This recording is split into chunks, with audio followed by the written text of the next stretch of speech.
నాయకత్వంలో ఈ కుక్క చాలా చెడ్డదిగా ఉండేది, కాని ప్రపంచం దృష్టిలో అది చాలా మంచిది. అయినప్పటికీ యజమాని దానిని ఒక బాటసారికి ఇచ్చేశాడు. కాని ఆ బాటసారి కూడా దానిని భరించలేకపోయాడు. అందుకే మరుసటి రోజు వచ్చి కుక్కను తిరిగి ఇచ్చేశాడు. యజమాని మళ్లీ తన కుక్కను చూసి ఆందోళన చెందాడు మరియు కోపంతో దానిని ఒక పంజరంలో బంధించాడు.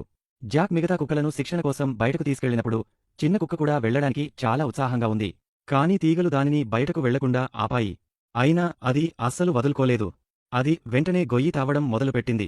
ఇది చూసి దగ్గరలో ఉన్న ఇతర కుక్కలు కూడా దానిని అనుకరించడం ప్రారంభించాయి. కాని కొద్దిసేపటికే అన్ని కుక్కలు ఆగిపోయాయి. అయితే ఇది ఒక్కటే గొయ్యి తావడం కొనసాగించింది మరియు కొద్దిసేపటికే గొయ్యి తావి బయటకు వచ్చి వేగంగా యజమాని వైపు పరిగెత్తింది. తరువాత ఒక చోట నిలబడి మిగతా కుక్కల శిక్షణను చూడటం ప్రారంభించింది.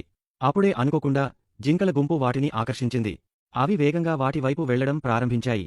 యజమాని వాటిని ఆపడానికి చాలా ప్రయత్నించాడు. కాని అవి ఆగడం లేదు. చిన్న కుక్క నేరుగా పరిగెత్తుకుంటూ నదిలో పడిపోయింది. ఇది చూసి అన్ని కుక్కలు వెంటనే వెనక్కి తిరిగాయి. దీని కారణంగా బండి వెంటనే బోల్తా పడి నదిలో పడింది. ఈ చర్యకు జాక్ చాలా కోపం తెచ్చుకుని కుక్కను నేరుగా ఒక గదిలో బంధించాడు. అయినప్పటికీ కుక్క బయటకు రావడానికి చాలా ఉత్సాహంగా ఉంది.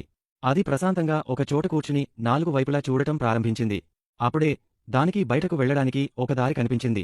అది త్వరగా పరిగెత్తుకుంటూ పైకి ఎక్కి కిటికీలోంచి బయటకు దూకింది. తరువాత జాక్ను వెతకడానికి పరిగెత్తింది. జాక్ దాని ఈ ప్రవర్తన కారణంగా దానిని తన భార్య ఇంటికి పంపించాడు.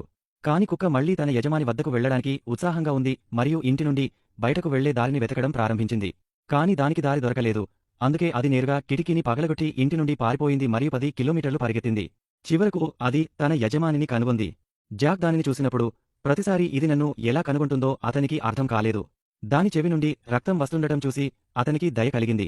జాక్ దానిని వెనక్కి తీసుకువెళ్లాలని నిర్ణయించుకున్నాడు. దానిని తీసుకుని అన్నిటికంటే వెనుక కట్టి ఇంటివైపు వెళ్లడం ప్రారంభించాడు. జాక్ చూశాడు, దీని వేగం చాలా ఎక్కువగా ఉంది, అందుకే దానిని అన్నిటికంటే ముందు కట్టాడు. చిన్న కుక్క అన్ని కుక్కల కంటే వేగంగా పరిగెత్తి జాక్ను త్వరగా ఇంటికి చేర్చింది. జాక్ భార్య చిన్న కుక్క తిరిగి రావడం చూసి చాలా సంతోషించింది.